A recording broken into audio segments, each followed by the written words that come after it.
चेहरा बा चांद जैसन अखिया बा बादल हो। चेहरा बा चांद जैसन अखिया बा बादल हो। जहिया से पड़ल तोहरा पे नजर, जहिया से पड़ल तोहरा पे नजर, हो गई नी पागल पागल पागल हो। चेहरा बा चांद जैसन अखिया बा बादल हो। चेहरा बा चांद जैसन अखिया बा बादल हो।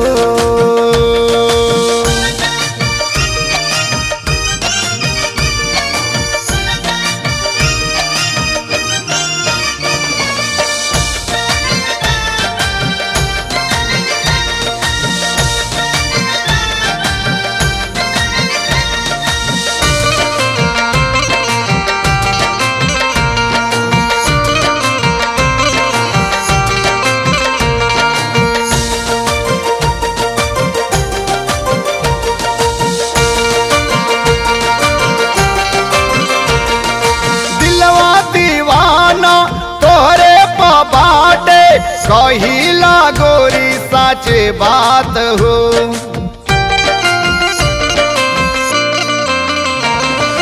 दिलवा दीवाना तोहरे बाटे, कहिला गोरी साचे बात हो। तोहरा से दूर न कबहू रहबो हम, सोचिला अब हम सारी रात हो। दिनवा में हाय रे दिनवा में तड़पीला हम, रतिया बीतेला मोहे जागल हो। चेहरा बा चांद जैसन अखिया बा बादल हो।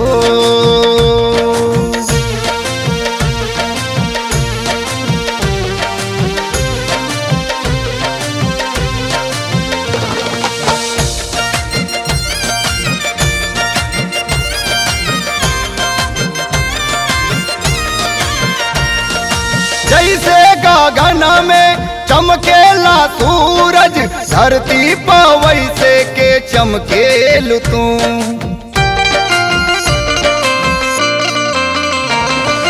जैसे गगन में चमकेला सूरज, धरती पर वैसे के चमकेलु तू। बगिया में जैसे गम के चमेलिया, रहिया में वैसे के गम खेलू तू। जहिया से हाय रे जहिया से देखनी अब हम,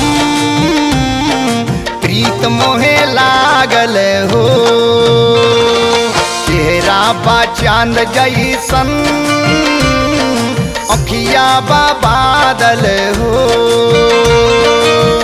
जहिया से पड़ल तोहरा पे नजर, जहिया से पड़ल तोहरा पे नजर, हो गई नी पागल पागल पागल हो। चेहरा बा चांद जैसन अखिया बा बादल हो। चेहरा बा चांद जैसन अखिया बा बादल